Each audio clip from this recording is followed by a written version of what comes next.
Welcome to Atomica, and thank you for joining this tutorial. Today, we'll walk through the Model Builder module, a tool that allows you to easily transform your intraoral scans into precise physical models, while preserving accurate occlusion in centric relation. Whether you're preparing a study model, planning treatment, or presenting to a patient, the Model Builder gives you a reliable and professional way to bring your digital scans into the real world. Let's get started. Once you open the Atomica launcher, begin by creating a new patient and selecting the prosthetic module.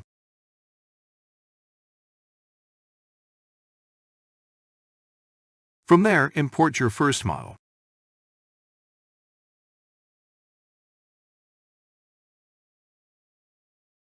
A window will appear where you can adjust the model's orientation.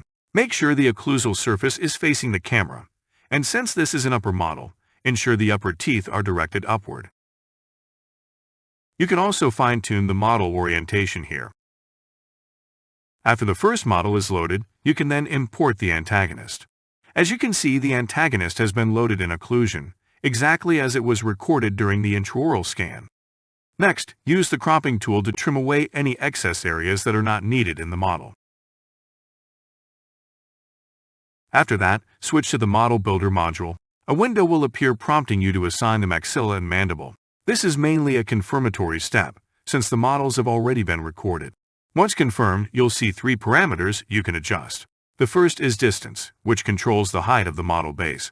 If you plan to mount the model, you'll need to increase this distance. You can also choose whether to hollow the model or keep it solid. And finally, set the wall thickness. You can adjust the base distance by holding the mouse wheel and scrolling up or down. When you're ready, click Create Model. The model will now be generated. To preserve the relation between the two models when printed, you'll need to add pins. The software will automatically direct you to this step. Here, you can adjust several parameters such as pin diameter, edge offset, and pin height, and add them as needed.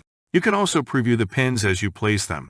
Typically, 2 pins, one on each end of the model, are sufficient. When you're finished, click Complete.